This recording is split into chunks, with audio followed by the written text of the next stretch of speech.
3 files is all that it takes to run add. Yeah, you could pull out a calculator, but we're taking baby steps to a transparent computing system that you can inspect yourself. Just 3 source files, less than 25 lines each. Imagine that for something more complicated, like storing your files. As you're about to see in the demo, this app definition here defines the contract for the app and what it does, and it links right here. This is a reference to the definition right here. So there can be multiple definitions, multiple implementations, 1, 2, 3 of these papers, and they each accomplish the same goal in different ways. Now again, we have a cross-reference. Here is the add.py referring right here to this source code file. So these 3 files link together like that, and let's see what it looks like when we use these as inputs to the hex CLI, which is what we're showing off this week. All right, here we are with the math app. We have the 3 files that you just saw. Here's app.yaml, and then Python has a definition right here, and add, which is right here. You just saw all of those. We can run hex, and we see we have a hex command available. I'll run hex register and pass the app.yaml file. It registered the app. Now I can run hex run math add /dev/standard_in.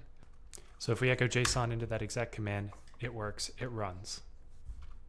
As a bonus, you'll notice that add has tests defined, one of them being simple. If you add 1 and 2, you should get 3.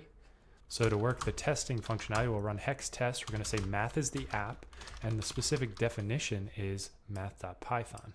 So for every method in the contract, it's going to run the tests against this implementation. If we hit enter, our test passed. If you add 1 and 2, you get 3. Now there's a second implementation here that's wrong. We have a bad definition here, and it uses add_wrong.py.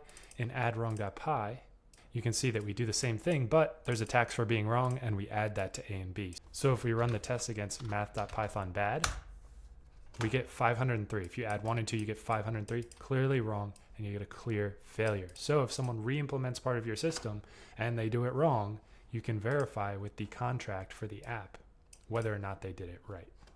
Welcome back to Death by PowerPoint. I'll keep it brief this week. In case you don't already know, we're building the PageKey unit, a small, local, understandable cloud alternative because tech is opaque, centralized, and out of our control. We're going to make it understandable. We're going to make it controllable. That's the whole point. Weekly, I'm just showing you progress. This is not a sales pitch. This is just documenting my progress for myself, for others who might be interested, and then the sales stuff can come later. So sorry if it's not the most interesting. The big question, why bother with any of this? I think education is really important. If more people understand technology, they have control over it, they have self-reliance, that plus them having good character enables them to live better lives and make other people's lives better. So tech is consolidating powder into few hands. Not much I can do about that, but I can build other tech that you can use as an alternative to those consolidated structures and things like that. So knowledge, power, freedom, good character, I believe it'll lead us all to prosperity. Hopefully, let's keep trying. But goal of this series is consistency and not perfection. I'll say that every week. And it's probably not going to be very polished. Okay, part 1 is always something useful. I'm changing something useful from an abstract lesson that you can apply to your life to what our products can do for you. So something useful that our stuff does that you can pick up and use. So far, not so much in that realm, but we'll get there soon.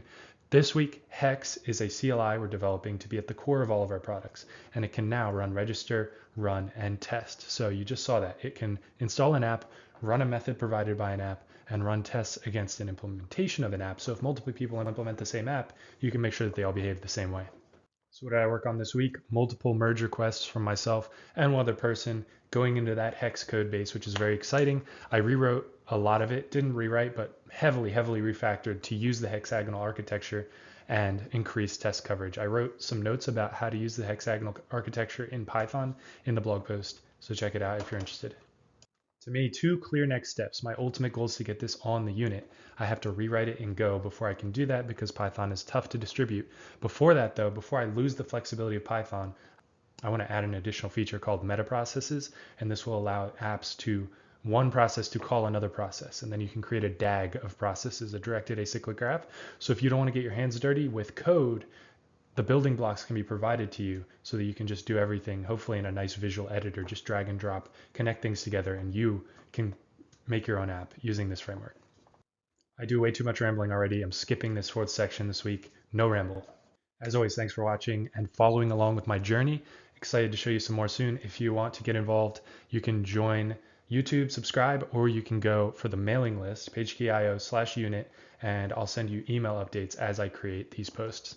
And just remember, transparency, control, it's going to give everybody better systems, hopefully. So let's keep trying.